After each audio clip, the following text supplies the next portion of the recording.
Un milliardaire prend une décision choquante après avoir vu une petite fille sur la tombe de sa défunte épouse.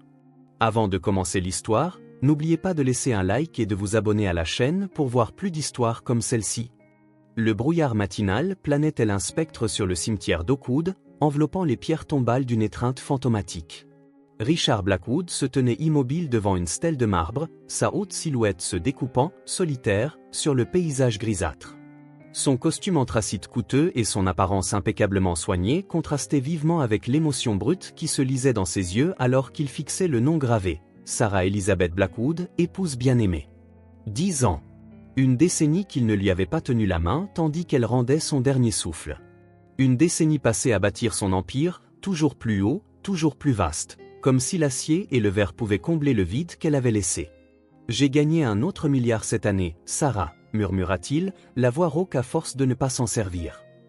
Blackwood Technologies vient de lancer l'interface neuronale. Tu disais toujours que ça changerait tout.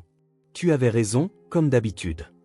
Le vent d'automne charriait l'odeur de la pluie imminente, mais Richard restait impassible. À 45 ans, il avait obtenu tout ce que la société jugeait important, la richesse, le pouvoir, l'influence. Forbes l'avait nommé PDG le plus innovant 3 années de suite. Son visage avait fait la une d'innombrables magazines. Pourtant, ici, rien de tout cela ne semblait avoir d'importance. Sa montre, un garde-temps d'une valeur supérieure au salaire annuel de la plupart des gens, indiquait 8h17.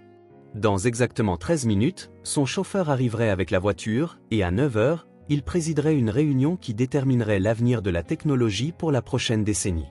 Chaque instant de sa vie était réglé avec précision, un emploi du temps méticuleusement entretenu qui ne laissait aucune place à la déviation, plus important encore, à la réflexion. Un son troubla le silence, si faible qu'il faillit le manquer. Une voix d'enfant, portée par le vent. « Je t'ai apporté des jaunes, aujourd'hui. Tu te souviens ? Tu disais qu'elles sont comme de minuscules soleils qu'on peut tenir dans la main. » Richard se tourna, irrité que sa solitude soit interrompue. À plusieurs rangées de là, une petite silhouette était agenouillée devant une simple stèle de granit. Une fillette, qui n'avait pas plus de 6 ou 7 ans, arrangeait soigneusement des fleurs sauvages sur une tombe. Son manteau rouge était trop fin pour le froid d'octobre, et ses cheveux sombres tombaient en une tresse désordonnée le long de son dos. Madame Patterson, à l'école, a dit que je devais m'améliorer en lecture, mais c'est difficile sans ton aide, continua l'enfant, s'adressant apparemment à la tombe. J'ai vraiment essayé, pourtant. Mamie dit que tu serais fier. Quelque chose dans cette scène serra la poitrine de Richard. Le profil de la fillette, sérieux et solennel tandis qu'elle arrangeait méticuleusement ses fleurs, évoquait une étrange familiarité qu'il ne parvenait pas à situer. Les premières gouttes de pluie se mirent à tomber, clapotant doucement sur les pierres environnantes. La fillette leva les yeux au ciel mais ne bougea pas pour partir. Au lieu de cela, elle resserra simplement son manteau bien insuffisant autour de sa petite silhouette et poursuivit sa conversation à sens unique. « Je devrais bientôt y aller. Mamie ne sait pas que je suis venu ici avant l'école. Elle travaille très dur, mais elle est tout le temps fatiguée et elle tousse beaucoup. J'essaie de l'aider, mais... » Richard consulta à nouveau sa montre. 8h22, son chauffeur l'attendrait. La réunion ne pouvait pas commencer sans lui, et Marcus, ainsi que ses potentiels investisseurs japonais, seraient irrités par le moindre retard. Des milliards dépendaient de cette réunion. La pluie s'intensifia, et Richard se tourna pour partir, faisant 2 pas vers les grilles du cimetière avant de s'arrêter. La fillette était toujours là, ses petites épaules maintenant voûtées sous la pluie, son manteau commençant à s'assombrir sous l'effet de l'humidité. Elle semblait déterminée à terminer le rituel qu'elle avait commencé, quel que soit le temps. Quelque chose à l'intérieur de Richard, quelque chose de longtemps endormi, s'agita inconfortablement. Il avait bâti son empire sur des décisions calculées, en ne déviant jamais du chemin optimal. Son conseil d'administration remarquait souvent que Richard Blackwood ne prenait pas de décisions émotionnelles. Pourtant, ses pieds bougèrent d'eux-mêmes, l'éloignant du chemin menant à sa voiture et le dirigeant vers l'enfant agenouillé. Lorsqu'il l'atteignit, la pluie tombait à verse, plaquant ses cheveux sur sa tête. « Tu devrais te mettre à l'abri de la pluie, » dit-il, sa voix sortant plus bourrue que prévu. La fillette leva les yeux, surprise. Ses yeux étaient d'une nuance inhabituelle d'ambre, écarquillés de surprise et empreints d'une lassitude qui semblait trop mûre pour son jeune âge. Pendant un instant, elle se contenta de le fixer, comme si elle essayait de déterminer ses intentions. « J'ai presque fini, dit-elle finalement, se retournant vers la tombe. Je dois finir de lui raconter ma semaine. Richard se trouva à court de mots. Il se tenait là, maladroitement, la pluie traversant son costume en laine italienne, tandis que la fillette continuait de parler doucement à la stèle. Jessica Lynn Reynolds, fille et mère bien-aimée. Les dates indiquaient qu'elle était décédée un peu plus d'1 an auparavant. Écoutez, tenta-t-il de nouveau, j'ai un parapluie dans ma voiture. Laissez-moi au moins vous conduire quelque part au sec. Où est votre grand-mère? La fillette l'examina un long moment, ses yeux ambrés semblant voir à travers sa façade soigneusement construite. C'était déstabilisant. Mamie est à la maison. Elle ne se sent pas bien aujourd'hui. Elle hésita, puis ajouta, elle ne sait pas que je suis venu ici. Tu ne devrais pas être seul dehors, dit Richard, surpris par l'inquiétude dans sa propre voix. Ce n'est pas prudent. Une étrange expression traversa le visage de la fillette, quelque chose entre l'amusement et la tristesse. Il n'arrive jamais rien de mal sur la tombe de maman. Elle veille sur moi, dit-elle avec la certitude absolue de l'enfance. La pluie redoublait d'intensité, et Richard prit une décision. Il retira sa coûteuse veste de costume et la tint au-dessus de la tête de l'enfant. « Je m'appelle Richard », dit-il en s'accroupissant à son niveau. « Quel est ton nom ?»« Emma », répondit-elle, le regardant toujours de ses yeux ambrés et troublants. « Emma Reynolds. »« Eh bien, Emma Reynolds, je pense que ta mère comprendrait si tu terminais ta visite un autre jour. Elle ne voudrait pas que tu attrapes une pneumonie. » Emma sembla considérer cette logique, puis hocha lentement la tête. Elle tendit la main pour toucher la stèle une dernière fois, un geste si tendre qu'il serra la gorge de Richard de manière inattendue. « Au revoir, maman, murmura-t-elle. Je reviendrai quand il fera soleil. » Alors qu'elle se levait, Richard remarqua à quel point son manteau était véritablement insuffisant, fin, trop petit et rapiécé à plusieurs endroits.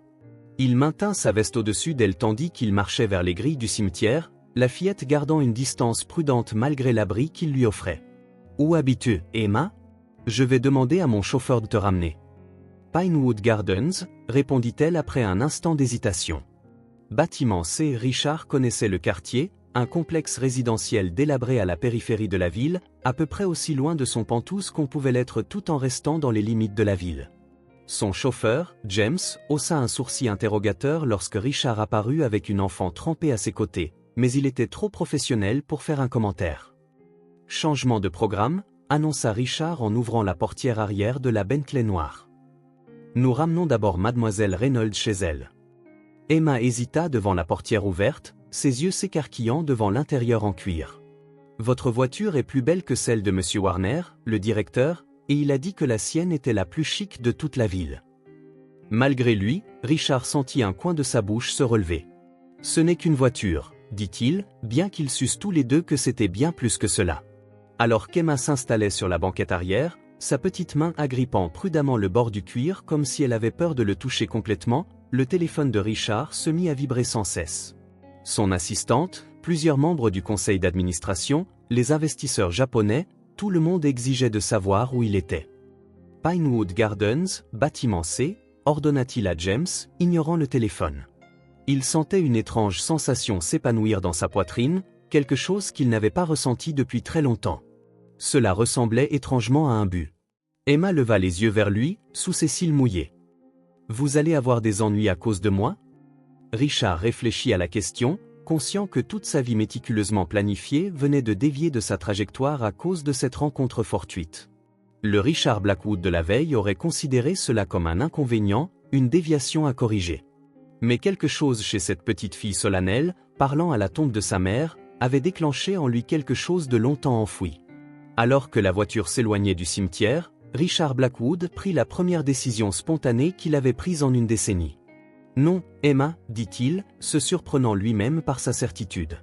« Je ne crois pas. » Il était loin de se douter que cette rencontre matinale et pluvieuse était loin d'être un hasard, et que l'enfant aux yeux ambrés assise à côté de lui allait bientôt bouleverser complètement son monde si bien ordonné. La Bentley rutilante semblait terriblement déplacée lorsqu'elle s'arrêta à Pinewood Gardens.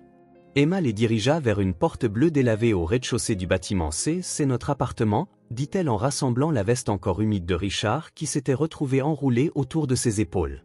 « Je devrais parler à votre grand-mère », insista Richard, ignorant un autre appel de son assistante. Emma le conduisit à la porte, frappa timidement et appela « Mamie, c'est moi ». La porte s'ouvrit sur une femme âgée, ses cheveux argentés tirés en un chignon soigné. Elle vit l'apparence mouillée d'Emma avec alarme, puis se figea lorsque son regard se posa sur Richard. « Monsieur Blackwood » Alta-t-il, s'agrippant au cadre de la porte pour se soutenir. Richard fixa la femme, la confusion plissant son front jusqu'à ce que la reconnaissance se fasse jour. « Charlotte Reynolds. » Emma regardait de l'un à l'autre. « Vous vous connaissez » Charlotte hocha lentement la tête. « J'étais l'infirmière de votre femme, Monsieur Blackwood. Durant ces derniers mois. » Le monde sembla basculer sous les pieds de Richard. Bien sûr. Charlotte avait été l'infirmière en soins palliatifs à domicile de Sarah lorsque le cancer avait trop progressé pour un suivi à l'hôpital. La femme au visage aimable qui avait aidé à soulager la douleur de Sarah, qui avait été là ce dernier jour où le monde de Richard s'était effondré. « Entrez, je vous en prie » dit Charlotte en les faisant entrer. L'appartement était petit mais impeccablement propre. Ce que l'espace manquait de luxe, il le compensait par sa chaleur. Des courtes pointes faites à la main, des dessins d'enfants encadrés et des meubles usés qui invitaient à s'asseoir. « Emma, va te changer et mettre des vêtements secs » ordonna Charlotte. Lorsque la fillette disparut dans le couloir, Charlotte se tourna vers Richard. « Je ne m'attendais pas à vous revoir. Je ne vous avais pas reconnu, admit-il. Cela fait 10 ans.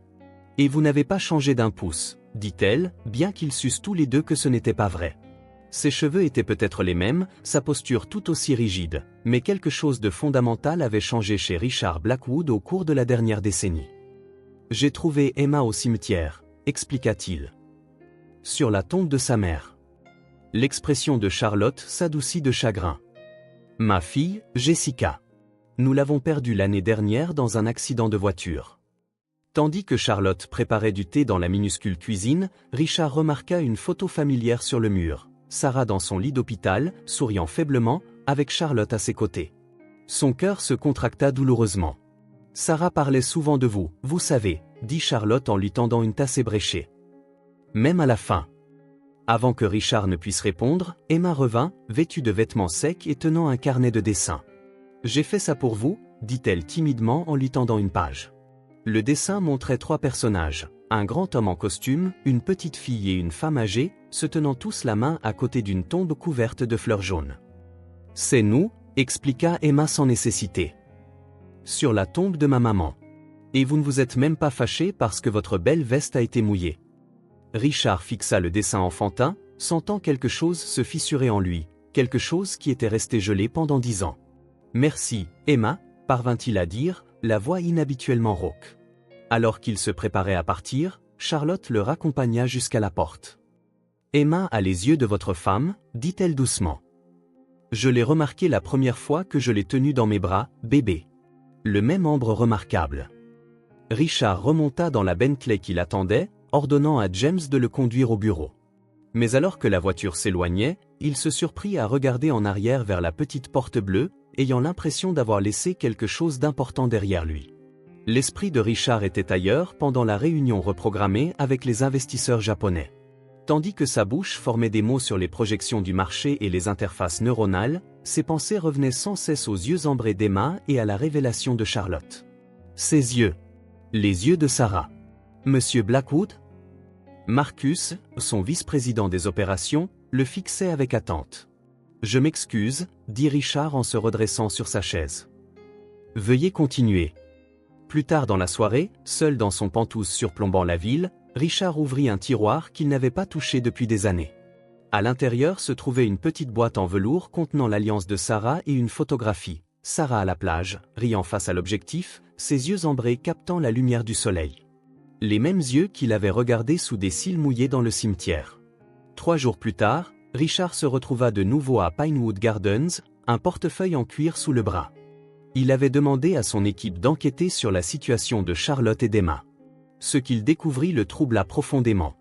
Charlotte ouvrit la porte, la surprise évidente sur son visage fatigué. « Monsieur Blackwood, c'est inattendu. »« Appelez-moi Richard, s'il vous plaît, » dit-il en remarquant les cernes sous ses yeux. « Puis-je entrer ?»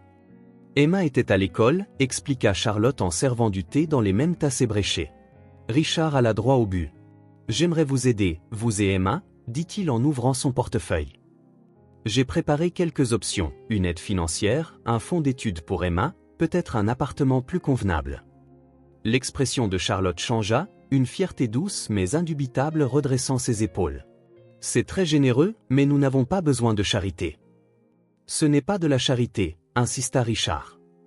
Considérez cela comme une compensation différée pour les soins exceptionnels que vous avez prodigués à Sarah. Charlotte l'étudia, son regard pénétrant. Est-ce vraiment pour cela que vous êtes ici, monsieur Blackwood? Où sont ces yeux qui vous ont fait revenir? Richard se rassit, momentanément sans voix. Charlotte avait vu clair dans sa rationalisation. Sarah disait toujours que vous cachiez votre cœur, poursuivit Charlotte. Même avant qu'elle ne tombe malade. Elle s'inquiétait de ce qu'il adviendrait de ce cœur après son départ. La porte d'entrée s'ouvrit avant que Richard ne puisse répondre, et Emma fit irruption, son sac à dos d'école rebondissant contre sa petite silhouette. « Monsieur Blackwood !» s'exclama-t-elle, sincèrement ravie. « Vous êtes venu voir notre maison? J'ai parlé de votre voiture à Madison à l'école, mais elle ne m'a pas cru. »« Bonjour, Emma, » dit Richard, sentant à nouveau cette étrange chaleur. « Comment s'est passée l'école? On a appris des choses sur les papillons. Il commence par être quelque chose de laid et se transforme en quelque chose de beau, annonça-t-elle en laissant tomber son sac pour y fouiller. Regardez, j'en ai dessiné un pour vous. Richard accepta le dessin au crayon, étrangement touché. Il est excellent. Le détail des ailes est impressionnant. Emma rayonna, puis demanda avec une franchise enfantine, « Allez-vous être notre amie maintenant ?» La question resta en suspens. Charlotte l'observait attentivement, et Richard réalisa qu'il était à un carrefour. Il pouvait signer un chèque, apaiser sa conscience et retourner à son existence ordonnée, ou il pouvait faire quelque chose de bien plus terrifiant. « J'aimerais beaucoup », s'entendit-il dire. Alors qu'il quittait l'appartement, Charlotte le suivit dans le couloir. « Emma a besoin de stabilité, pas d'un intérêt passager », l'avertit-elle doucement. « Si vous entrez dans sa vie, elle comptera sur votre présence. » Richard hocha la tête, comprenant le poids de son engagement. « Je sais. » Alors que la Bentley s'éloignait, son téléphone sonna. C'était Marcus, la panique évidente dans sa voix. « Le conseil a convoqué une réunion d'urgence. Ils remettent en question votre engagement après que vous avez manqué la réunion avec les Japonais. » Richard regarda en arrière vers le bâtiment C, pensant à la petite porte bleue et à ce qui se trouvait au-delà. « Dites-leur que je serai là, » dit-il à Marcus. « Et libérez mon emploi du temps pour les dimanches après-midi, à partir de maintenant. » Il avait un rendez-vous permanent à honorer avec une petite fille aux yeux ambrés. Richard se tenait devant les grilles en fer forgé du domaine de campagne des Blackwood, les clés pendant à ses doigts. Des vignes grimpaient sur les piliers de pierre, et les jardins autrefois manucurés avaient cédé la place à la nature sauvage. Il n'était pas venu ici depuis la mort de Sarah. « Monsieur, dois-je attendre ?» demanda James depuis la Bentley. « Non, » répondit Richard. « Cela pourrait prendre un certain temps. » La clé tourna avec résistance dans la serrure. À l'intérieur, les meubles recouverts de draps blancs ressemblaient à des fantômes, des particules de poussière dansant dans les rayons de lumière qui perçaient à travers les rideaux fermés. L'air sentait l'abandon et les souvenirs estompés. Richard se déplaçait dans la maison avec révérence, ses pas résonnant sur les sols en marbre. Chaque recoin portait la touche de Sarah, le bureau antique où elle écrivait des lettres, le siège de fenêtre où elle lisait pendant les jours de pluie, la cuisine où elle insistait pour préparer elle-même le petit déjeuner du dimanche, sans personnel autorisé. Il monta les escaliers jusqu'au bureau de Sarah, une pièce qu'il avait évitée même avant sa mort, car elle était devenue son sanctuaire pendant sa maladie. La porte grinça en s'ouvrant pour révéler des murs tapissés de livres et un grand bureau en chêne faisant face à la fenêtre qui donnait sur ce qui avait été autrefois sa roseraie. Richard s'approcha du bureau avec hésitation.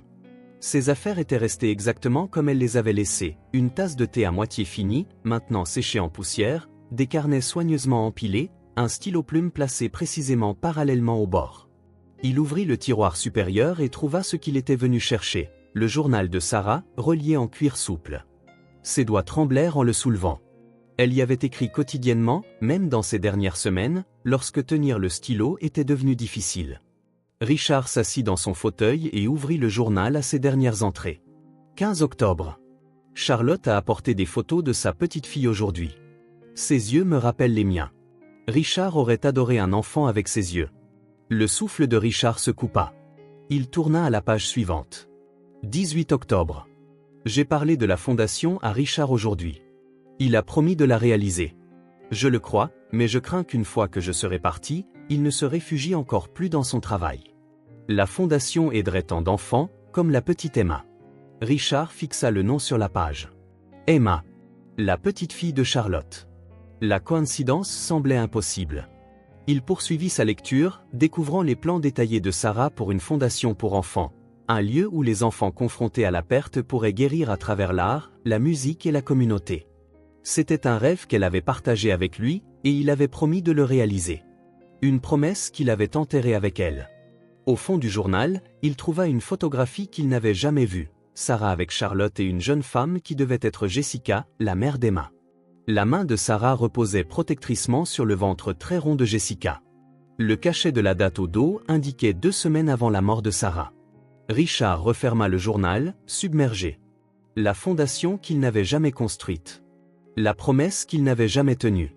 Les liens entre Sarah, Charlotte et Emma qui semblaient trop significatifs pour être de simples coïncidences. Alors qu'il se levait pour partir, une pensée le frappa.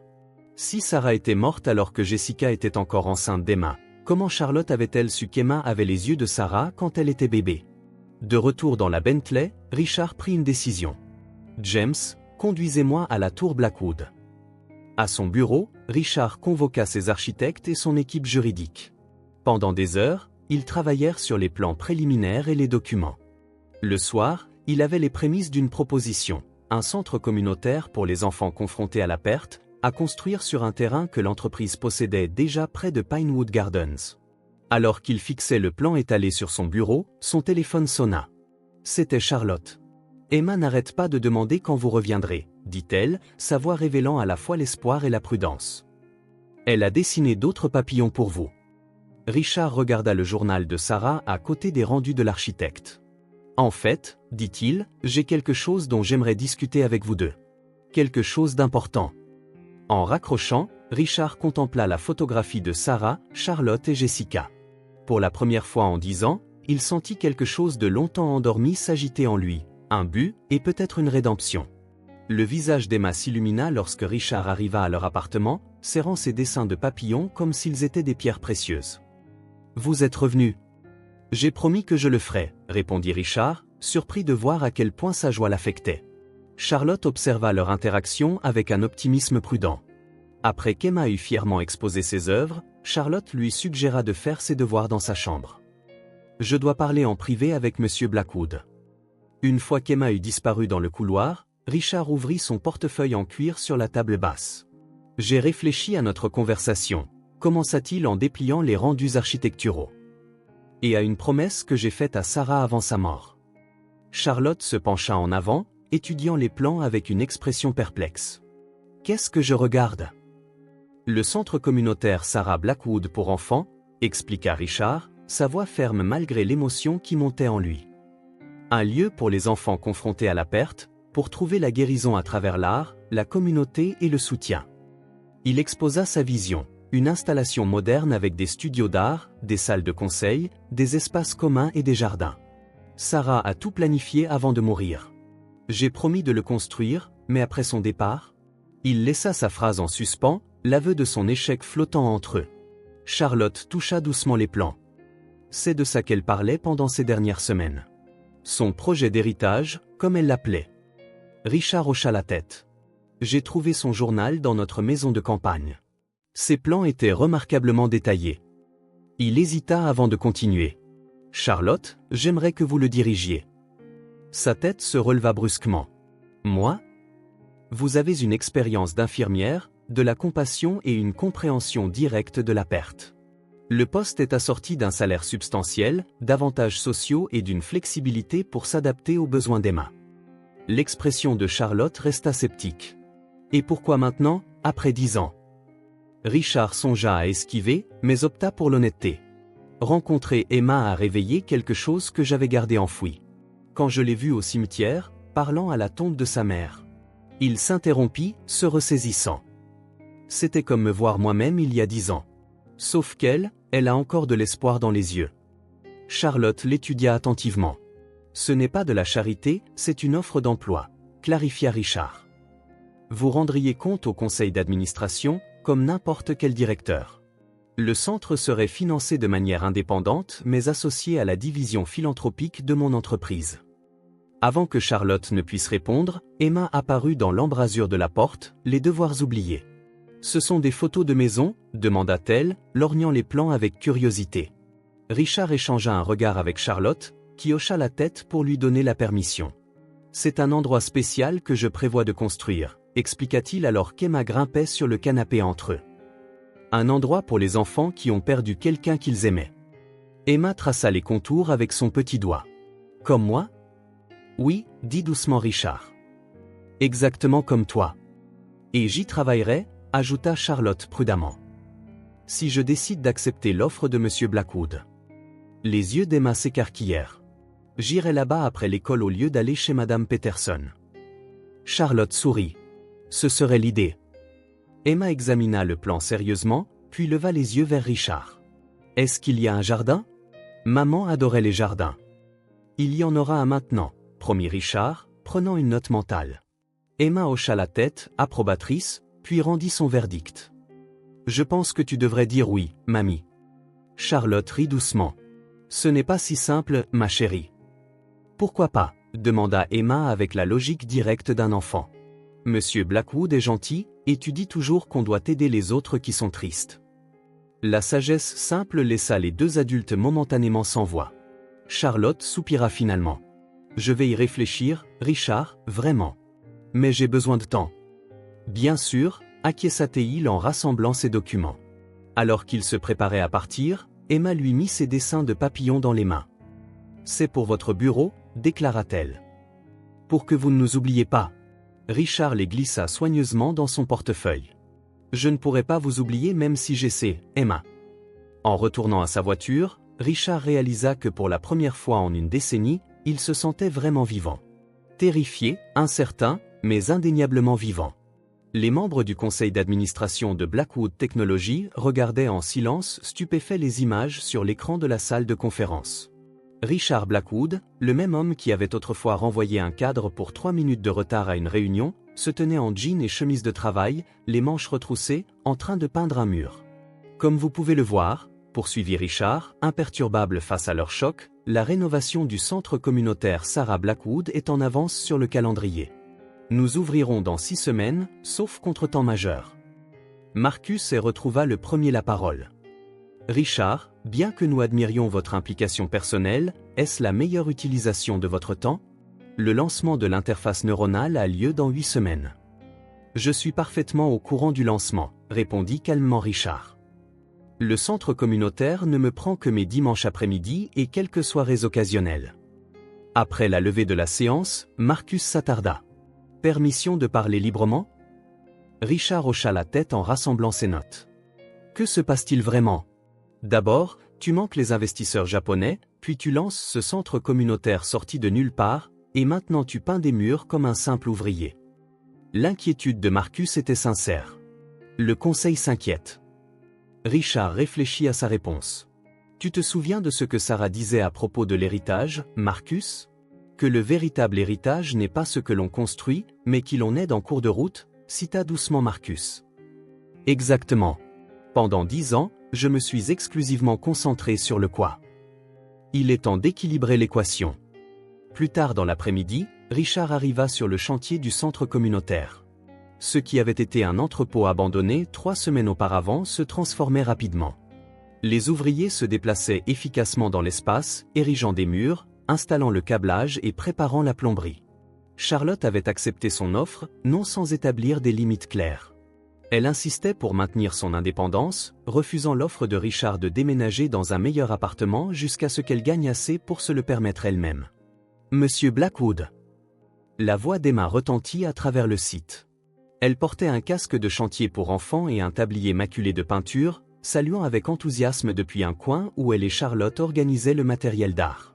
Richard se dirigea vers elle, saluant de la tête les ouvriers qui, au début, avaient été intimidés par lui mais qui lui offraient maintenant des salutations amicales. « On peint le mur de la fresque aujourd'hui » annonça Emma en désignant un grand mur blanc. Mademoiselle Abigail a dit que je pouvais aider à la concevoir. Abigail Shen, l'art-thérapeute que Richard avait engagé sur la recommandation de Charlotte, sourit chaleureusement. Emma a un sacré coup d'œil pour la couleur. Ah oui, demanda Richard, sincèrement intéressé. Viens voir. Emma attrapa sa main sans hésitation, un geste qui le surprenait encore, et le tira vers une table couverte de croquis. Je pense qu'on devrait avoir un grand arbre et des papillons, beaucoup de papillons. Et peut-être que le ciel devrait changer de couleur, comme un arc-en-ciel, mais en plus doux. Richard examina ses dessins avec un sérieux approprié. Ce sont d'excellentes idées. Très professionnelles. Emma rayonna de ce compliment. Tu veux aider? Je peux t'apprendre. Avant qu'il ne puisse répondre, Charlotte s'approcha, un presse-papier à la main. Emma, laisse Monsieur Blackwood respirer. Il a probablement des réunions importantes. En fait, dit Richard en consultant sa montre, mon emploi du temps est libre jusqu'à demain matin. Le visage d'Emma s'illumina. Alors tu peux rester. Je vais te montrer comment peindre des papillons. Pendant les 3 heures suivantes, Richard Blackwood, PDG d'une société multimilliardaire, s'assit en tailleur sur le sol avec Emma, apprenant à peindre des papillons. Sa technique était précise mais manquait de créativité, un fait qu'Emma souligna avec une honnêteté brutale. Tu les fais tous pareils, observa-t-elle, le nez plissé. Les papillons ne sont pas censés être identiques. C'est ce qui les rend spéciaux. Richard étudia sa rangée de papillons bleus identiques. Tu as raison. Que suggérerais-tu? Ferme les yeux et ressens les couleurs, instruisit sérieusement Emma. C'est ce que maman disait. N'y pense pas trop. Charlotte, observant de l'autre côté de la pièce, ne put réprimer un sourire à la vue de Richard Blackwood fermant docilement les yeux, pinceau à la main, instruit par une enfant de 6 ans. Plus tard, alors que le soleil commençait à se coucher, projetant de longues ombres à travers les fenêtres, Charlotte apporta à Richard une tasse de café. Il se rassit sur ses talons, contemplant leur progrès. La fresque prenait forme, un paysage fantaisiste avec un arbre énorme, d'innombrables papillons de formes et de couleurs variées, et un ciel passant de l'aube au crépuscule. Elle est bonne pour toi, observa doucement Charlotte, hochant la tête vers Emma qui lavait soigneusement les pinceaux avec Abigail. Je commence à penser que Sarah a orchestré tout ça d'une manière ou d'une autre, admit Richard en acceptant le café. Trouver Emma au cimetière ce jour-là, ça ressemble à plus qu'une coïncidence. L'expression de Charlotte s'adoucit. Sarah a toujours joué sur le long terme. Alors que Richard se préparait à partir, Emma lui présenta une petite toile. Dessus, se trouvait un papillon remarquablement détaillé, ses ailes d'un ambre vibrant, la nuance exacte de ses yeux. Celui-ci est spécial, expliqua-t-elle. Pour votre bureau. Comme ça, quand les gens demanderont ce que c'est, vous pourrez leur parler de notre centre. Richard plaça soigneusement la toile dans sa voiture, la manipulant avec plus de révérence qu'il n'en montrait pour les rares antiquités de son Pantouse. Sur le chemin du retour, il réalisa que ses mains étaient tachées de peinture, sa montre de luxe mouchetée de points bleus et violets. Pour la première fois de mémoire, il se fichait de l'imperfection. Son téléphone sonna avec un message de Charlotte. « Emma dit que tes papillons ont besoin de travail, mais elle est prête à te donner une autre leçon dimanche prochain. » Richard se surprit à sourire en tapant sa réponse, « J'apporterai de meilleures collations cette fois. » Le lendemain matin, son assistante de direction eut un sursaut en voyant Richard arriver avec de la peinture encore incrustée sous ses ongles et une petite toile de papillon bien en vue sur son bureau. Richard fixait les chiffres sur sa tablette, mais il ne parvenait pas à retenir son attention. Dehors, par les fenêtres panoramiques de son bureau, la ville s'étalait en contrebas, un paysage d'acier et de verre qu'il avait contribué à façonner. Pourtant, son esprit ne cessait de dériver vers une fresque à moitié peinte et le rire d'une petite fille. Monsieur, son assistante, Diane, apparut à la porte. Les rapports trimestriels sont prêts pour votre examen, et monsieur est s'enquiert de la présentation Neuromatrix pour la conférence téléphonique avec les investisseurs de demain. Merci, Diane. Pourriez-vous aussi commander une collection de matériel d'art pour enfants? De haute qualité, de qualité professionnelle si possible. Si Diane fut surprise par la demande, son attitude professionnelle ne trahit rien. Des articles spécifiques, monsieur? Aquarelle, acrylique, pinceau de qualité? Il hésita, réalisant qu'il était en terrain inconnu. En fait, je vous enverrai une liste de la part de mademoiselle Chen du centre communautaire. Alors que Diane partait, Richard remarqua Marcus qui traînait dans l'embrasure de la porte, l'inquiétude gravée sur ses traits. « Entre, Marcus » soupira Richard. « Je peux pratiquement t'entendre penser. » Marcus ferma la porte derrière lui. « Le conseil remet en question ta concentration, Richard. » Henderson a spécifiquement mentionné que tu as quitté la réunion budgétaire d'hier plutôt pour, je cite, peindre des papillons avec des orphelins. Emma n'est pas une orpheline, corrigea sèchement Richard.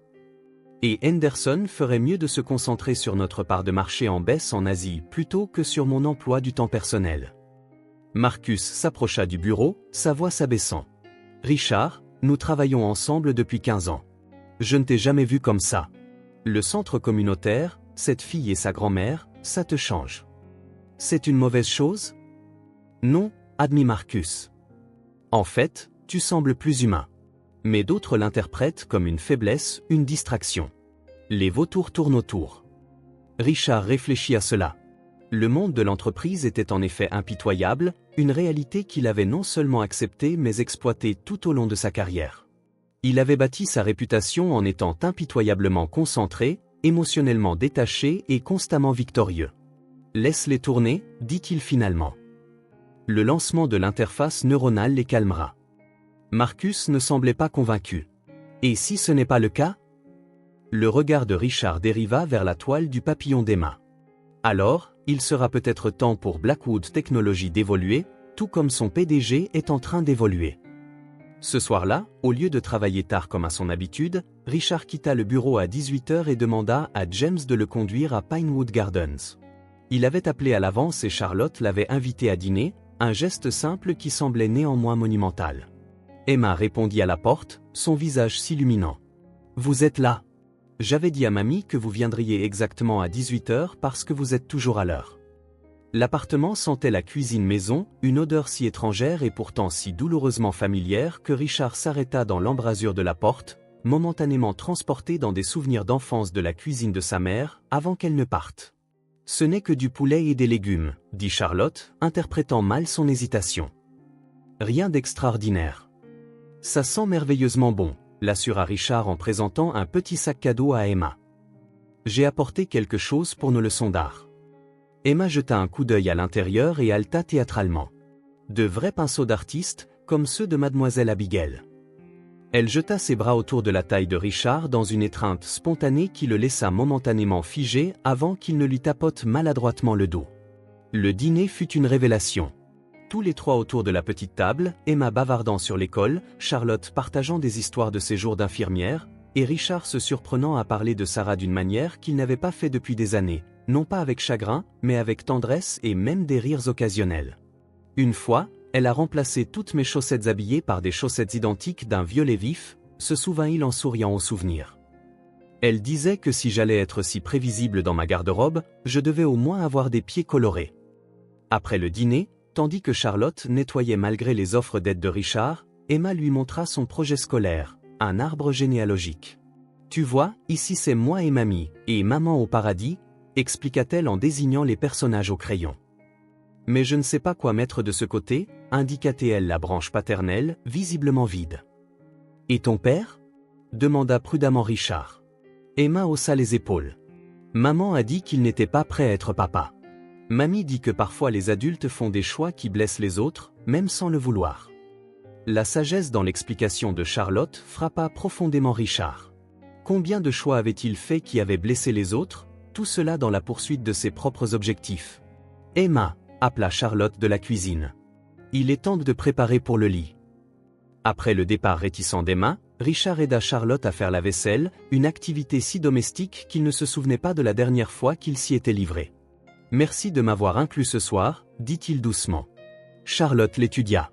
« Tu sais, quand Sarah était malade, elle s'inquiétait plus pour toi que pour elle-même. Elle disait que tu construirais des murs si hauts que personne ne pourrait atteindre. » Richard se concentra sur le séchage d'une assiette. Elle n'avait pas tort. Non, mais elle croyait aussi que quelqu'un viendrait qui pourrait escalader ces murs, sourit tristement Charlotte. Je pense qu'elle serait heureuse que ce soit une enfant de 6 ans avec les doigts tachés de peinture. Plus tard, alors que James le ramenait à son pantouse, Richard reçut un SMS de Henderson. Réunion d'urgence du conseil convoquée pour demain matin. Sujet: préoccupation concernant le leadership. Richard ferma le message sans répondre.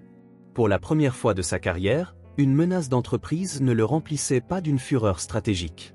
Au lieu de cela, il se surprit à penser à l'arbre généalogique d'Emma, avec ces espaces vides attendant d'être comblés. James, dit-il soudainement. Changement de programme pour demain. J'aurai besoin que vous veniez me chercher à 7 heures, puis que vous récupériez Emma et Charlotte à 7h30. Monsieur?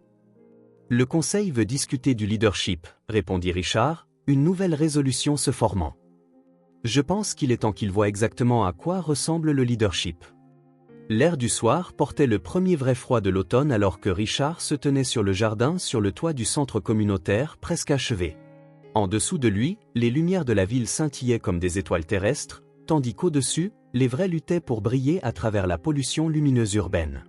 Dans 5 jours, le centre communautaire Sarah Blackwood ouvrirait officiellement. Plus tôt ce matin-là, la réunion du conseil avait été inattendue. Au lieu de se défendre, Richard avait amené Emma, Charlotte et toute l'équipe du centre communautaire à la tour Blackwood.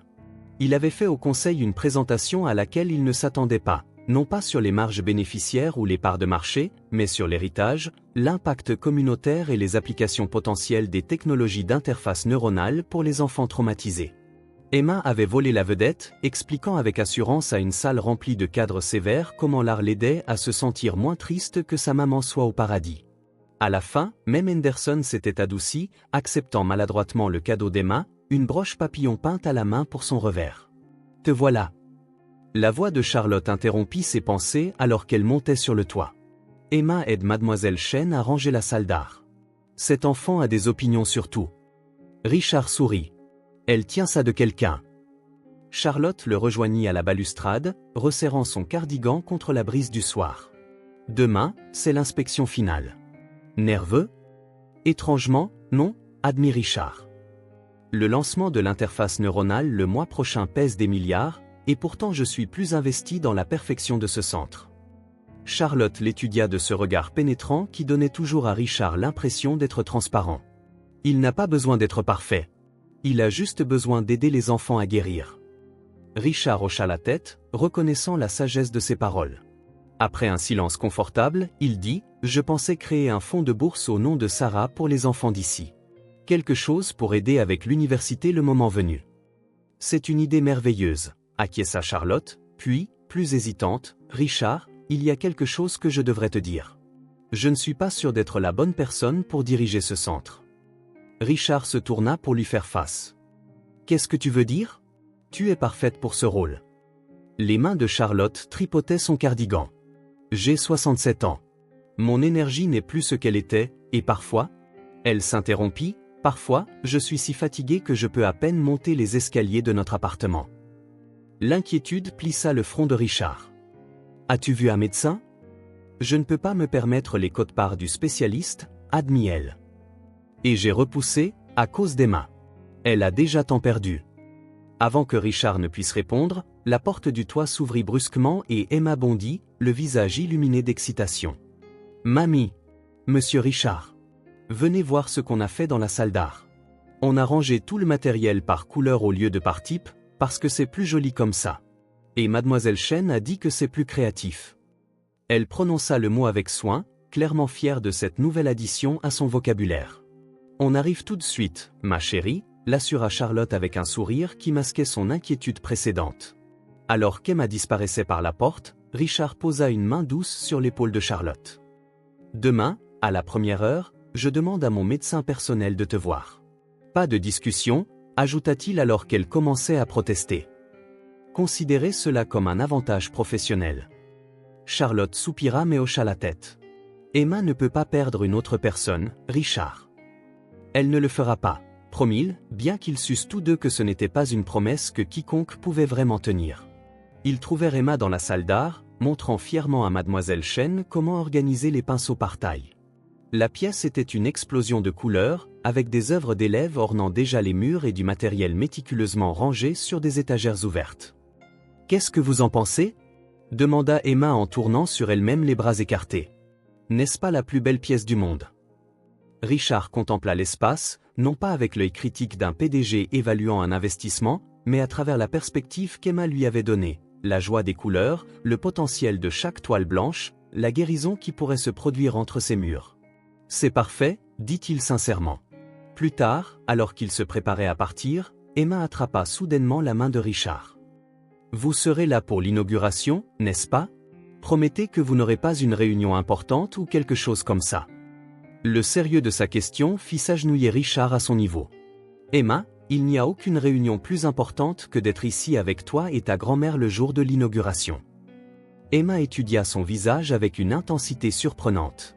Promis juré? Elle tendit son petit doigt. Richard, qui avait négocié des accords de plusieurs milliards de dollars avec une simple poignée de main, croisa solennellement son petit doigt avec le sien. Promis juré. Sur le chemin du retour, Emma s'endormit sur la banquette arrière de la Bentley, sa tête reposant sur le bras de Charlotte. Dans la pénombre, Charlotte semblait plus fragile que Richard ne l'avait jamais remarqué. « Je pensais ce que j'ai dit », lui dit-il doucement. « À propos du médecin. » Charlotte hocha la tête, caressant doucement les cheveux d'Emma. « J'ai été si concentrée sur le fait d'être forte pour elle que j'ai négligé de prendre soin de moi. Sarah me gronderait pour ça. » Sarah comprendrait parfaitement, contra Richard. Mais elle insisterait aussi pour que tu acceptes de l'aide quand on te la propose. Arrivé à Pinewood Gardens, Richard porta Emma endormie à l'intérieur et la déposa doucement sur son lit pendant que Charlotte lui enlevait ses chaussures. L'intimité domestique du moment ne lui échappa pas. Ce simple acte de s'occuper ensemble d'un enfant créait un lien qu'il ne s'était jamais attendu à former. De retour dans le salon, Charlotte attrapa soudainement son bras, son expression sérieuse. « Promets-moi quelque chose, Richard. »« N'importe quoi. »« S'il m'arrive quelque chose ? » Emma aurait besoin de quelqu'un. La question non formulée flottait dans l'air entre eux. Richard sentit le poids de ce qu'elle demandait, non seulement une tutelle légale, mais un engagement à aimer et à élever cet enfant qui s'était frayé un chemin dans son cœur si soigneusement gardé. « Elle m'aura, dit-il simplement. Aussi longtemps qu'elle aura besoin de moi. » Les yeux de Charlotte s'emplirent de larmes alors qu'elle hochait la tête. « Sarah avait raison sur toi depuis le début. » En quittant l'appartement, Richard réalisa avec une clarté saisissante que le centre communautaire ne visait pas seulement à tenir une promesse faite à Sarah ou même à aider des enfants à guérir de leur perte. Il s'agissait de sa propre guérison, un processus qui avait commencé au moment où il avait vu une petite fille déposer des fleurs sur la tombe de sa mère. Le matin de l'inauguration du centre communautaire Sarah Blackwood se leva, vif et clair, avec la lumière du soleil d'automne filtrant à travers les feuilles changeantes. Richard arriva 1 heure en avance, trouvant le personnel déjà affairé aux derniers préparatifs. Abigail Shen disposait le matériel d'art, les conseillers nouvellement embauchés examinaient leurs documents, et des bénévoles plaçaient des rafraîchissements sur des tables ornées de centres de table faits main par main. Richard se tenait dans le hall principal, observant le tout. L'espace s'était transformé d'un entrepôt abandonné en quelque chose de chaleureux et d'accueillant. Des œuvres d'art d'enfants décoraient les murs, des meubles confortables créaient des coins douillets pour la lecture ou la conversation, et la lumière naturelle entrait à flot par des puits de lumière installés minutieusement selon ses spécifications. Sarah aurait adoré. « C'est beau, n'est-ce pas ?» La voix de Charlotte vint de derrière lui. Elle avait meilleure mine aujourd'hui. Le spécialiste que Richard avait trouvé lui avait prescrit des médicaments qui semblaient l'aider avec son niveau d'énergie. « Mieux que je ne l'imaginais, » admit Richard. Emma est-elle prête pour son grand moment? Charlotte sourit. Elle a changé de tenue 3 fois déjà. On pourrait croire qu'elle reçoit un Oscar au lieu de couper un ruban. Comme si elle était invoquée par son nom, Emma fit irruption par les portes d'entrée, vêtue d'une robe bleue avec des papillons brodés sur le col, un cadeau de Richard pour l'occasion. « Monsieur Richard, vous aimez ma robe? Est-ce qu'elle est assez chic? Mamie a dit que je ne pouvais pas porter mon tablier de peinture, même si c'est ce que portent les vrais artistes. » Richard s'accroupit à son niveau, redressant sa barrette papillon légèrement de travers. « Tu es parfaite. Tout à fait l'artiste et la coupeuse de ruban officielle. » Emma rayonna, puis baissa la voix d'un ton conspirateur. « Il y aura beaucoup de monde? Et si je me trompe? Il y aura quelques personnes, oui, mais elles sont toutes là parce qu'elles croient en ce que nous faisons. Et tu ne pourrais absolument pas te tromper. C'est ton centre autant que celui de n'importe qui. » Emma réfléchit à cela, puis hocha la tête solennellement. « Je me suis entraînée à couper du papier avec les grands ciseaux toute la semaine. Je suis prête. » En moins d'1 heure, le centre se remplit d'invités, des élus locaux, des représentants d'associations de défense des enfants, des donateurs potentiels, plus important encore, plusieurs familles avec des enfants qui bénéficieraient des services du centre. Richard, qui détestait normalement les discours en public qui n'étaient pas directement liés aux affaires, se retrouva à s'adresser à la foule avec une aisance inattendue. « Il y a 10 ans, ma femme Sarah a eu une vision, trouver une communauté, une expression créative et la guérison. Aujourd'hui, cette vision devient réalité. Non pas grâce à un financement d'entreprise ou à une planification stratégique, mais grâce à l'inspiration de 2 personnes remarquables. Il fit un geste vers Charlotte et Emma, qui se tenaient à proximité. Charlotte Reynolds, dont la compassion et la sagesse guident tout ce que nous faisons ici.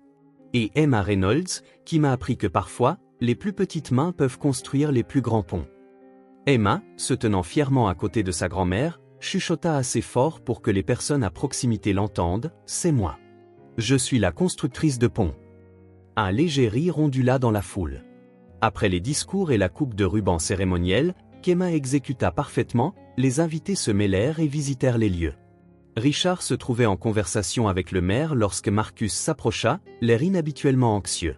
« Richard, un moment, s'il te plaît. » Marcus le conduisit dans un coin tranquille. Henderson a appelé. Il y a un problème avec l'interface neuronale. L'équipe japonaise a trouvé une faille critique dans la programmation. Ils disent que nous devrons retarder le lancement d'au moins 3 mois.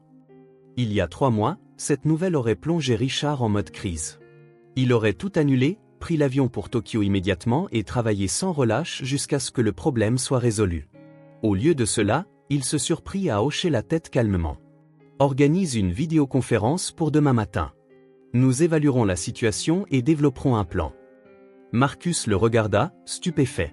C'est tout? Juste un appel vidéo?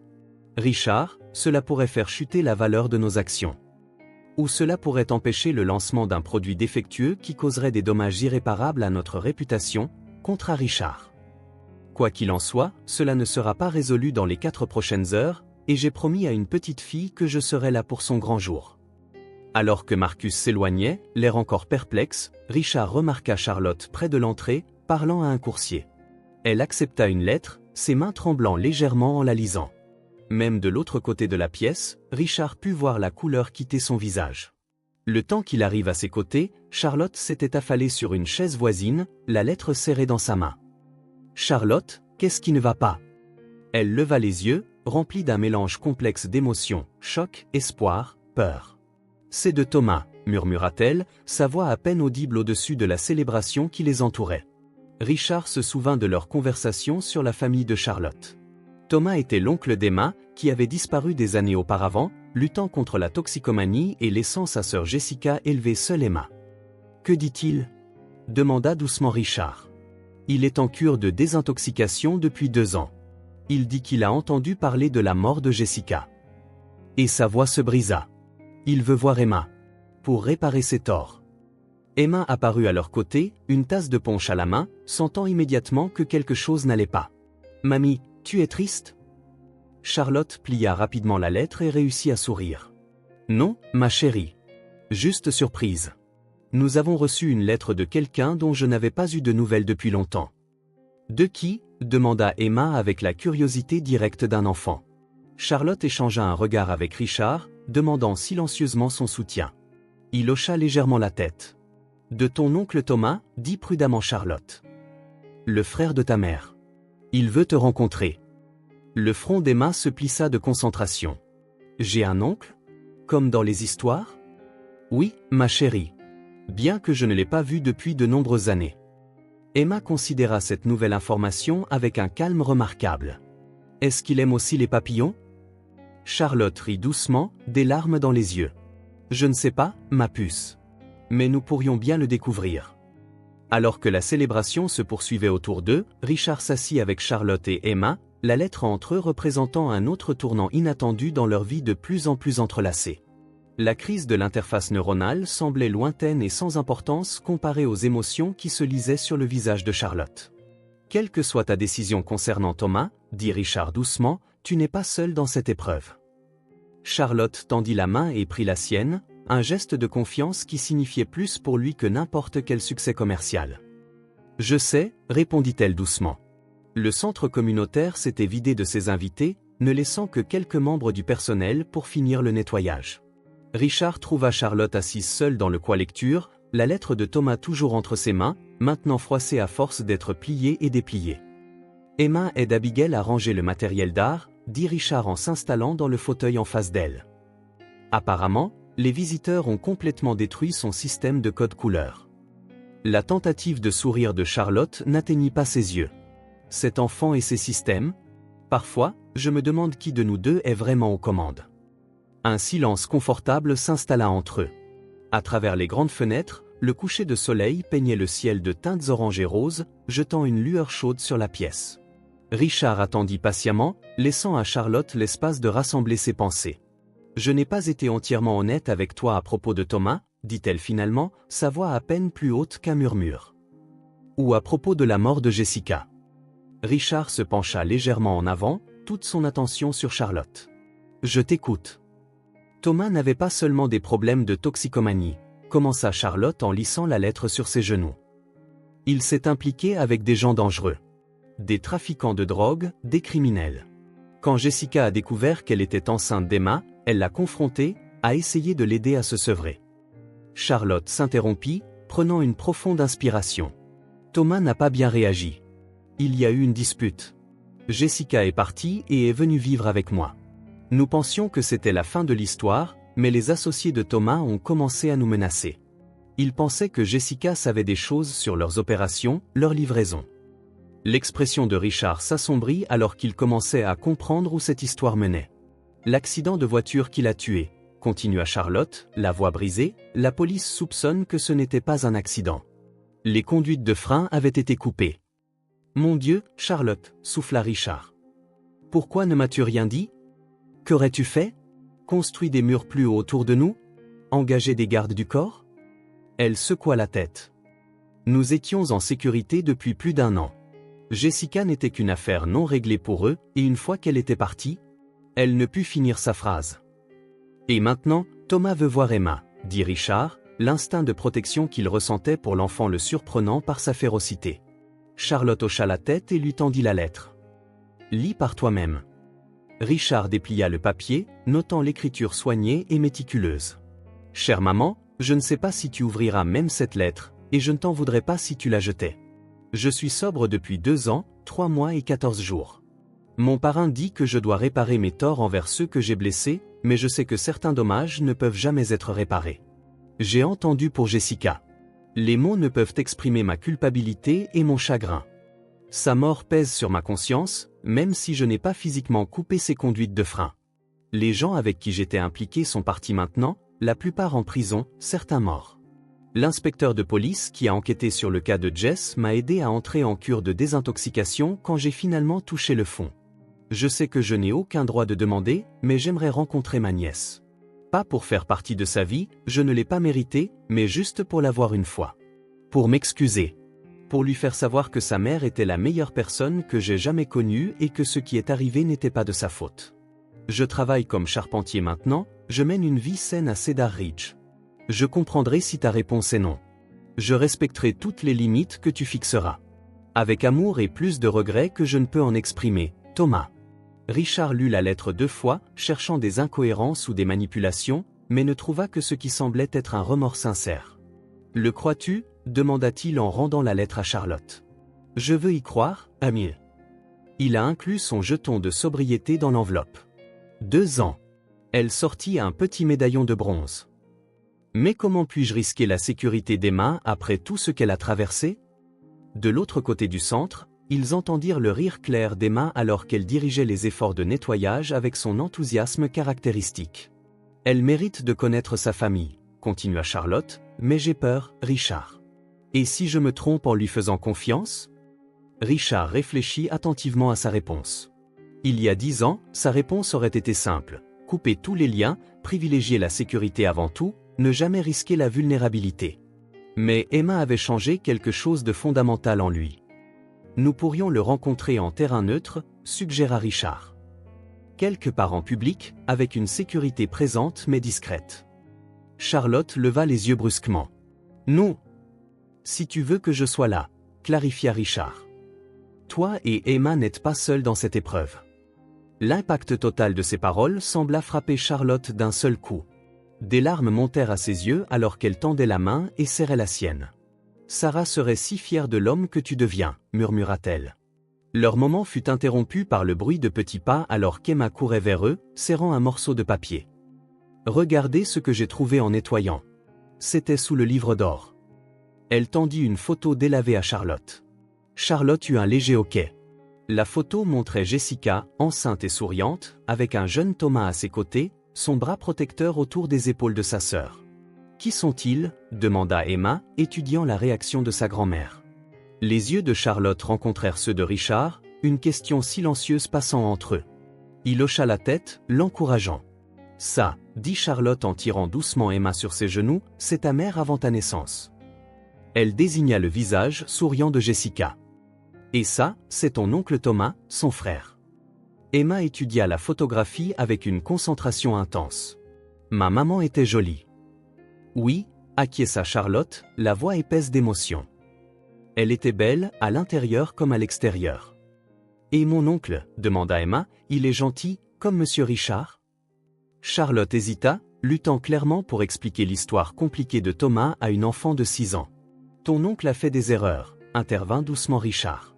« Comme nous tous. Mais il essaie de s'améliorer maintenant. » Emma sembla considérer cela. « C'est pour ça qu'il t'a écrit une lettre ? Parce qu'il est désolé ?»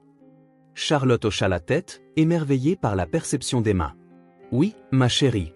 Il veut te rencontrer. » Les yeux d'Emma s'écarquillèrent. « Moi ? Vraiment ? » Puis son expression devint sérieuse. « Est-ce que vous et Monsieur Richard serez là aussi ? » « Nous ne te laisserions pas le rencontrer seul, » l'assura Richard. « Nous serions tous ensemble. » Emma regarda de nouveau la photo, traçant le visage de sa mère avec un petit doigt. « Je veux le rencontrer, » décida-t-elle. « Je peux lui montrer mes papillons et lui parler de maman. » Charlotte serra Emma plus fort, enfouissant un instant son visage dans les cheveux de sa petite fille pour se ressaisir. « On verra, ma chérie. On verra. » Alors que la nuit tombait complètement à l'extérieur, ils restèrent tous les quatre là, Charlotte, Emma, Richard et le fantôme de Jessica sur la photo, connectés par la perte, l'espoir et la formation hésitante de quelque chose qui ressemblait remarquablement à une famille. Plus tard, après avoir ramené Charlotte et Emma chez elle, Richard s'assit dans sa voiture devant leur immeuble, regardant les lumières de leur fenêtre. Son téléphone vibrait de messages concernant la crise de l'interface neuronale, des membres du conseil exigeant son attention immédiate. Pour la première fois de sa carrière, Richard éteignit complètement son téléphone et rentra chez lui en silence, l'esprit occupé par une petite fille qui avait demandé si son oncle pourrait aimer les papillons. 3 mois s'étaient écoulés depuis l'ouverture du centre communautaire, et l'automne avait cédé la place à la première étreinte timide de l'hiver. Une légère couche de neige recouvrait les parterres du jardin à l'extérieur du centre, où des plantes rustiques sélectionnées par Emma et Charlotte montraient encore des touches de vert sous la poudre blanche. À l'intérieur, le centre bourdonnait d'activité. Ce qui avait commencé comme une entreprise tranquille servait maintenant régulièrement plus de 30 enfants, et d'autres se joignaient chaque semaine à mesure que le mot se répandait. Les séances d'art-thérapie étaient particulièrement populaires, Abigail devant souvent programmer des séances supplémentaires pour répondre à la demande. Richard se tenait dans l'embrasure de la salle d'activité principale, regardant Emma guider un enfant plus jeune dans la création d'un papillon en papier. Sa patience était remarquable pour une enfant de 6 ans, ses instructions claires et encourageantes. « Tu te débrouilles très bien. Maintenant, plie-le juste au milieu, comme un taco, tu te souviens ?» Le garçon, qui n'avait pas plus de 4 ans et luttait encore avec la perte de son père, suivit ses instructions avec une concentration intense. Quand le papillon prit forme, son visage s'illumina de fierté. « J'ai réussi, Emma. Regarde, il est bleu, comme la couleur préférée de mon papa. » « Il est parfait, » l'assura Emma. « Maintenant, on peut l'accrocher sur le mur des souvenirs. » Le mur des souvenirs avait été l'idée d'Emma, un endroit où les enfants pouvaient exposer des œuvres d'art représentant les êtres chers qu'ils avaient perdus. Ce qui avait commencé par quelques offrandes timides était devenu une tapisserie vibrante et colorée de souvenirs et de guérison. Charlotte s'approcha de Richard, presse-papier à la main. « Le conseil a approuvé le financement de l'agrandissement, » dit-elle en souriant. « Nous pouvons commencer à convertir l'aile après les vacances. » Richard hocha la tête, distrait par la scène qui se déroulait devant lui. « Elle est remarquable avec eux. » Emma, Charlotte suivit son regard. « Oui, elle a un don pour se connecter avec les autres enfants. Ils lui font confiance parce qu'elle comprend leur perte d'une manière que les adultes ne peuvent tout simplement pas. » La rencontre avec Thomas avait eu lieu 2 semaines après l'ouverture du centre, une réunion prudente et émouvante dans un restaurant local. Richard avait organisé une sécurité discrète, mais elle s'était avérée inutile. Thomas était exactement ce que sa lettre avait suggéré. Un homme portant une immense culpabilité, cherchant non pas le pardon, mais simplement une chance d'honorer la mémoire de sa sœur en rencontrant sa fille. Emma, avec la résilience de l'enfance, avait accepté son oncle avec une facilité surprenante. Il a le sourire de maman, avait-elle observé doucement à Richard par la suite. Depuis, Thomas était venu 2 autres fois, apportant à chaque fois un petit cadeau attentionné, une boîte à papillons en bois fabriquée à la main, un livre pour enfants sur la guérison. La crise de l'interface neuronale avait en effet impacté les actions de Blackwood Technologies, mais l'approche mesurée et prudente de Richard face au problème lui avait finalement valu le respect du conseil. Le lancement du produit était maintenant reporté au printemps, avec des améliorations qui le rendraient encore plus révolutionnaire. Richard ? La voix de Charlotte le tira de ses pensées. Le comité de planification du programme des fêtes se réunit dans 10 minutes. Tu nous rejoins ? Je ne manquerai ça pour rien au monde, l'assura-t-il en consultant sa montre, un garde-temps simple qui avait remplacé son modèle de luxe ostentatoire. Ces jours-ci, Richard mesurait le temps différemment, non pas en marge bénéficiaire ou en rapport trimestriel, mais en étapes franchies par Emma, en moments de connexion, en petites victoires au centre. Le programme des fêtes devait être le premier événement majeur du centre depuis son ouverture. Les enfants interpréteraient des chansons, exposeraient des œuvres d'art et partageraient des histoires de leur parcours de guérison. Parents, donateurs et membres de la communauté seraient invités à témoigner de l'impact du centre. Dans la salle de réunion, Richard prit place à côté de Charlotte à la table ronde, un choix délibéré pour éviter la hiérarchie de sa salle de conseil d'entreprise. Emma était assise de son autre côté, servant officiellement de membre junior du comité et prenant ses responsabilités très au sérieux. « Je pense que nous devrions commencer par la chanson du papillon », annonça-t-elle au début de la réunion. Parce que les papillons, c'est le changement, et c'est ce que nous faisons tous ici. Abigail sourit. C'est une merveilleuse suggestion, Emma. Et peut-être que nous pourrions exposer les créations du mur des souvenirs comme une installation artistique que les invités pourraient découvrir. Tandis que le comité discutait de la logistique, Richard se trouva pleinement engagé. Il contribua avec des idées sur l'éclairage, l'utilisation de l'espace et des considérations techniques avec la même concentration qu'il réservait autrefois exclusivement aux contrats de plusieurs milliards de dollars. Après la réunion, alors que tout le monde se dispersait vers ses tâches respectives, Emma tira sur la manche de Richard. « Monsieur Richard, pouvez-vous venir voir quelque chose que j'ai fait pendant l'atelier d'art ?» Elle le conduisit à la salle d'art et présenta fièrement un collage encadré. Il comportait des photographies de l'ouverture du centre, des fleurs séchées du jardin, et en son centre, un portrait de famille dessiné dans le style distinctif d'Emma. Les personnages étaient reconnaissables, Charlotte avec son chignon argenté, Emma avec sa barrette papillon, et Richard dans ce qui semblait être ses vêtements de peinture, un jean et une chemise avec les manches retroussées. « C'est pour votre bureau », expliqua Emma. « Pour que vous vous souveniez de nous quand vous faites vos affaires importantes. » Richard s'accroupit pour examiner l'œuvre de plus près, touché au-delà des mots. « Emma, c'est magnifique. Mais je n'ai pas besoin d'un rappel pour penser à toi et à ta grand-mère. Vous êtes toujours dans mes pensées. » Emma rayonna, puis devint sérieuse. « Mamie dit que vous êtes comme de la famille maintenant. Êtes-vous comme de la famille ?» La question prit Richard au dépourvu, sa simplicité démentant ses implications profondes. Il réfléchit attentivement à sa réponse. « J'aimerais l'être, dit-il finalement. Si c'est ce que vous et votre grand-mère voulez. » La réponse d'Emma fut immédiate et définitive. « On le veut. Mamie sourit plus quand vous êtes là. Et vous avez besoin de nous aussi, parce que vous étiez seul avant. » La perspicacité de son observation frappa profondément Richard. Il avait été seul, profondément seul, bien qu'il ait enfoui cette conscience sous le travail et les réussites. « Tu as raison, Khalil. J'étais seul. Mais plus maintenant. » Emma hocha la tête, satisfaite de sa réponse. « Bien. Parce qu'on mange des spaghettis ce soir et mamie dit que vous venez. J'aide à faire la sauce. » Alors qu'il marchait main dans la main vers l'entrée du centre où Charlotte attendait, Richard réalisa que, quelque part en cours de route, ses visites soigneusement structurées avaient évolué en quelque chose d'organique et de naturel. Les dîners du dimanche, l'aide aux devoirs en semaine, les samedis matins dans le jardin du centre. Une routine construite non pas sur l'obligation, mais sur la connexion. Dehors, la neige avait recommencé à tomber, de doux flocons dérivant paresseusement dans la lumière d'hiver. Emma sauta en avant vers Charlotte, bavardant avec enthousiasme sur les plans du programme des fêtes.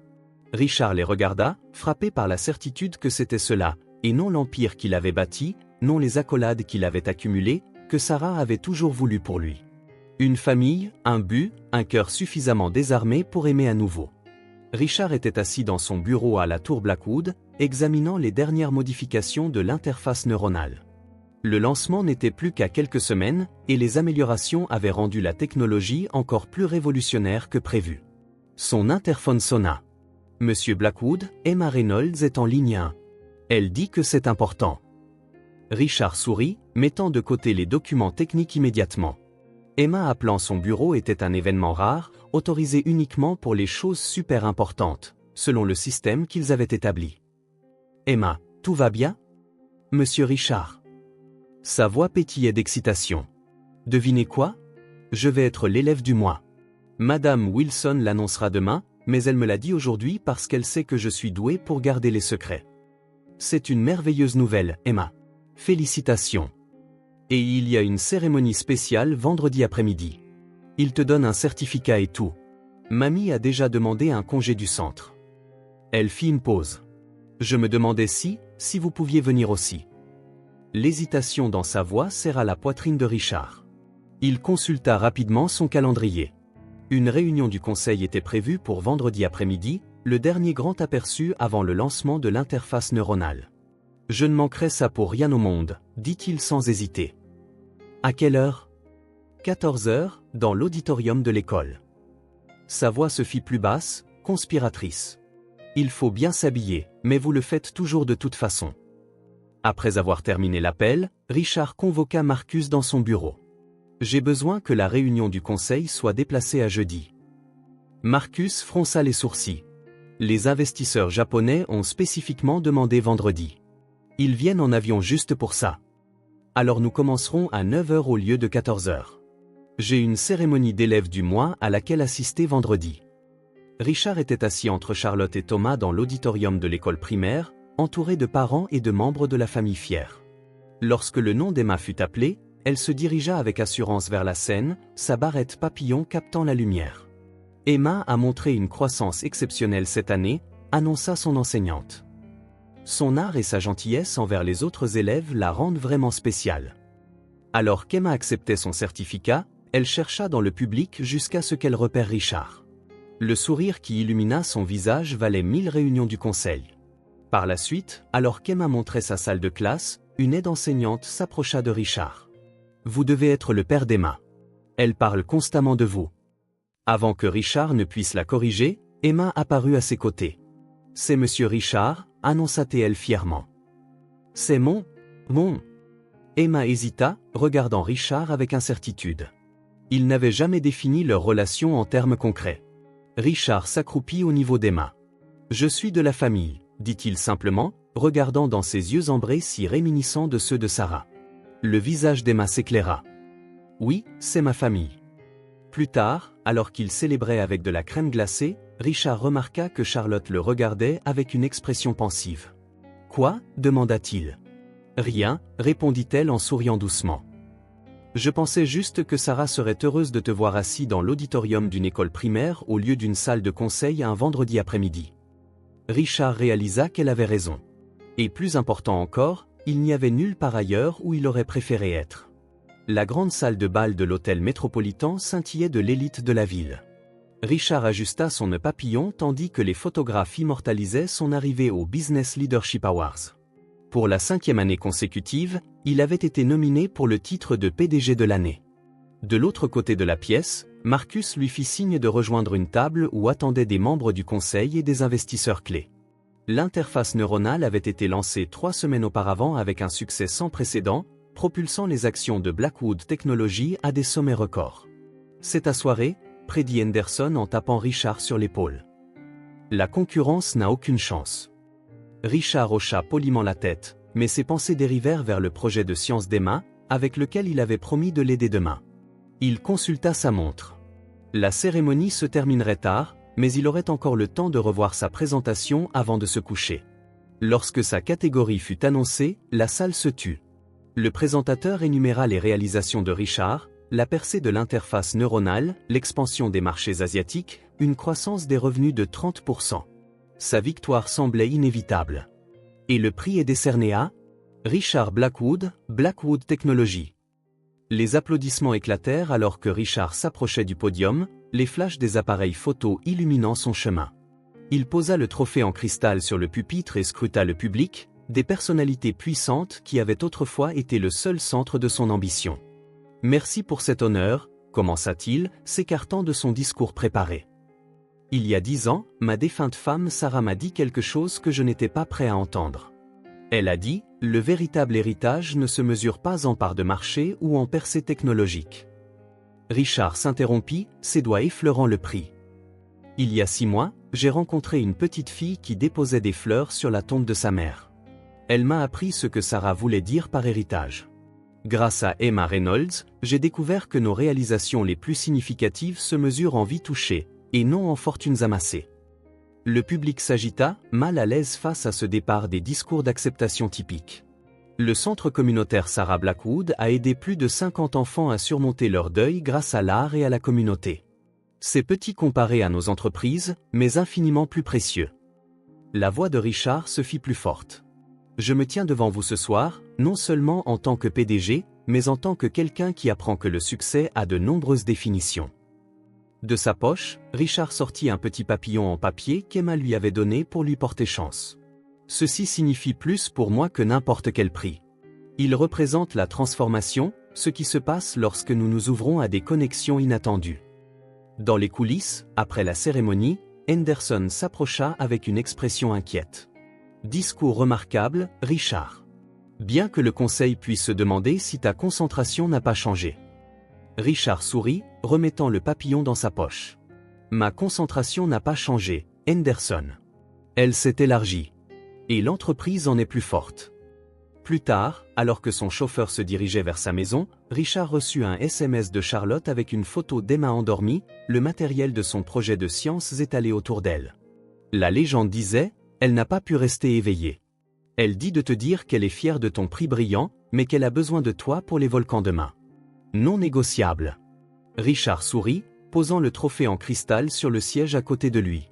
La reconnaissance qui comptait vraiment l'attendait dans un petit appartement avec des décorations de papillons et un projet de science qui ne pouvait pas attendre.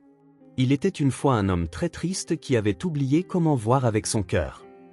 La voix d'Emma résonna dans le hall principal du centre communautaire, où les familles s'étaient rassemblées pour l'événement Histoire de guérison du centre. Assis au premier rang, Richard regardait avec fierté Emma se tenir avec assurance au petit pupitre, son livre d'histoire illustré projeté sur l'écran derrière elle. Il travaillait dans un grand immeuble avec des fenêtres en verre, mais il ne regardait jamais les gens dehors, continua Emma en tournant la page pour montrer son dessin au crayon de la tour Blackwood. Il était très doué pour gagner de l'argent et inventer des choses, mais il n'avait ni amis ni famille avec qui les partager. Charlotte était assise à côté de Richard, ses yeux brillants de larmes non versées.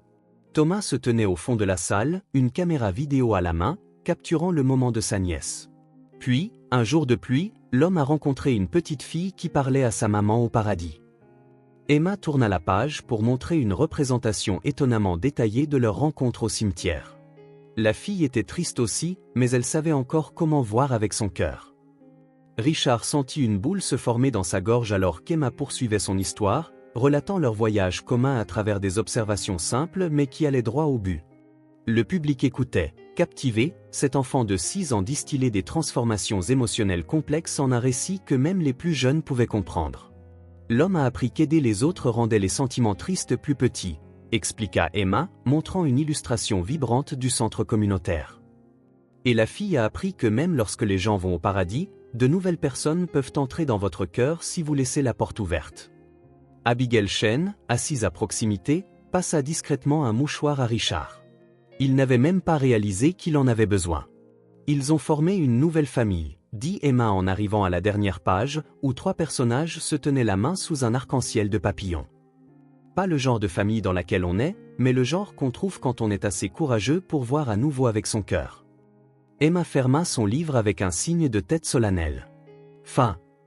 Les applaudissements furent immédiats et chaleureux. Des parents essuyaient leurs larmes, des enfants applaudissaient avec enthousiasme, et Richard se trouva momentanément incapable de bouger, submergé par la sagesse simple du récit d'Emma. Alors qu'Emma retournait à sa place entre Richard et Charlotte, elle chuchota « J'ai bien fait ». Richard retrouva enfin sa voix. « Tu as été incroyable, Emma. C'était la plus belle histoire que j'ai jamais entendue. »« C'est notre histoire », répondit-elle d'un ton neutre. « Je voulais que tout le monde sache qu'elle a une fin heureuse. » Plus tard, alors que les familles se mêlaient autour des rafraîchissements, un journaliste couvrant l'événement pour le journal local s'approcha de Richard. « Monsieur Blackwood, j'aimerais vous poser des questions sur votre implication dans le centre. Cela semble être un grand changement par rapport à vos activités d'entreprise habituelles. » Richard regarda Emma de l'autre côté de la pièce, aidant de plus jeunes enfants à créer des décorations de papillons. « Ce n'est pas un changement, corrigea-t-il doucement. C'est une évolution.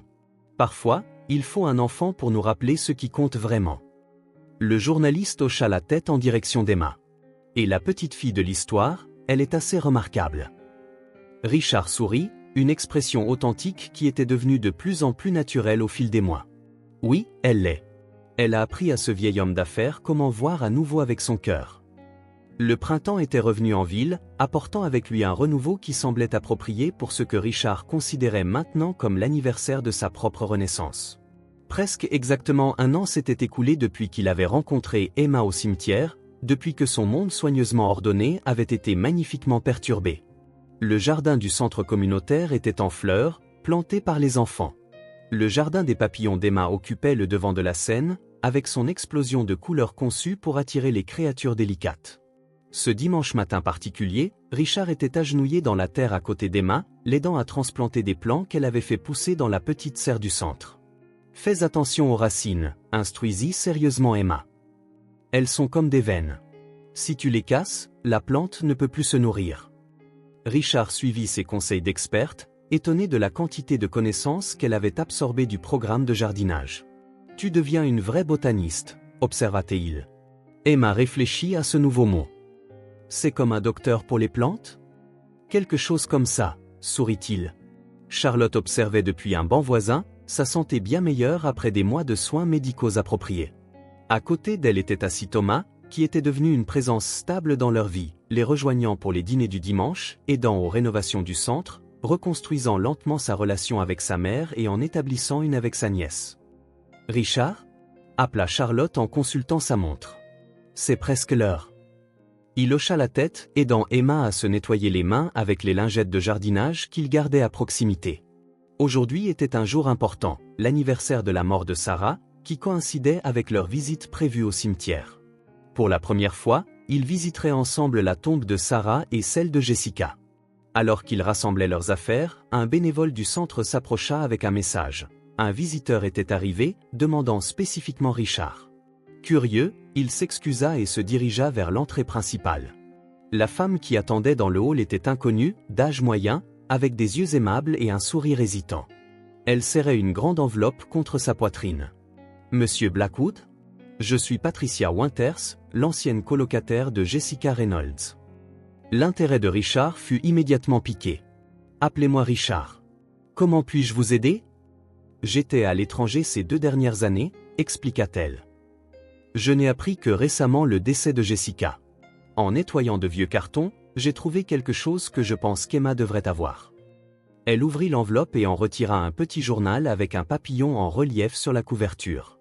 Jessica a tenu ce journal pendant sa grossesse. Elle écrivait des lettres à Emma, des choses qu'elle espérait lui dire un jour. Il y a aussi quelques photographies que je pensais que la famille voudrait. Richard accepta le journal avec des mains prudentes. C'est incroyablement précieux. Merci de l'avoir apporté. Patricia hésita. Il y a autre chose que vous devriez savoir. Jessica mentionnait Sarah Blackwood dans son journal. Apparemment, elles ont tissé un lien pendant les derniers jours de Sarah à l'hôpital. Le souffle de Richard se coupa. Quel genre de lien ? Jessica faisait du bénévolat dans le service d'oncologie lorsque votre femme était patiente. Selon le journal, elle parlait souvent. Sarah lui a parlé de votre travail, de ses rêves pour la fondation. Patricia sourit doucement. Jessica a écrit que Sarah lui avait fait promettre de garder un œil sur vous après son départ.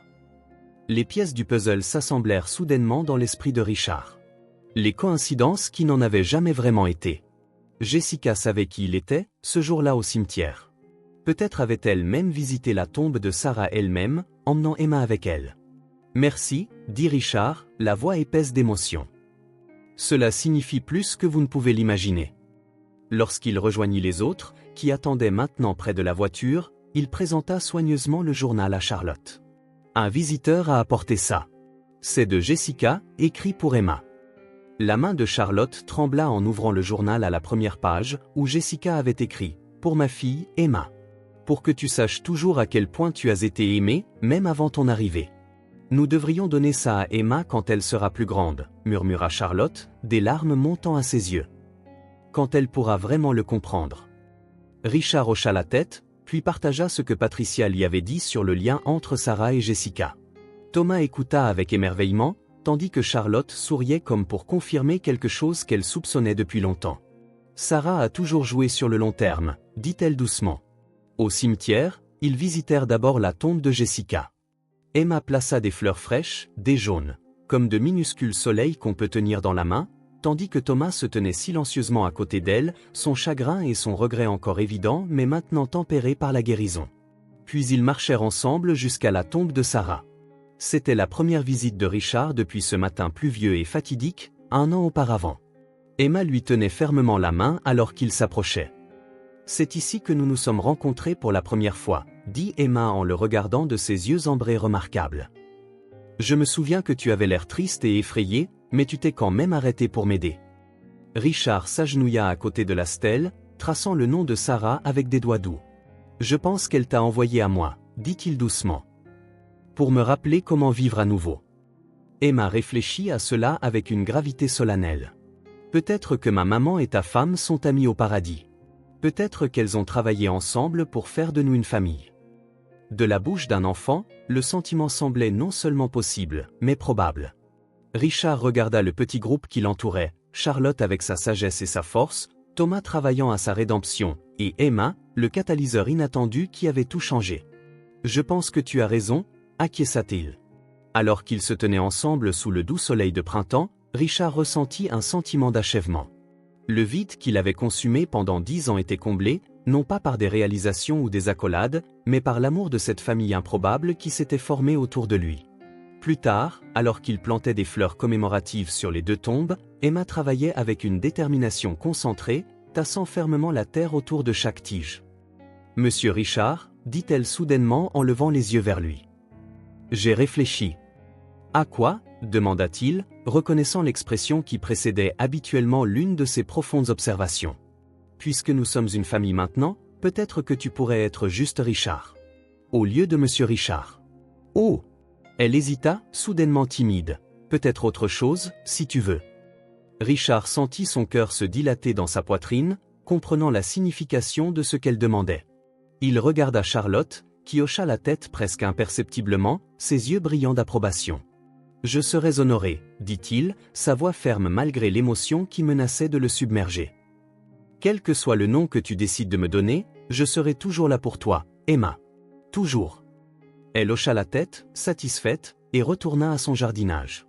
Mais alors qu'ils rassemblaient leurs outils de jardinage pour partir, Emma glissa sa petite main dans la sienne et dit, juste assez fort pour qu'il l'entende, « Merci, papa. » Et à ce moment-là, debout entre les tombes de 2 femmes qui avaient façonné son destin de manière qu'il commençait seulement à comprendre, Richard Blackwood rentra enfin chez lui. « Fa !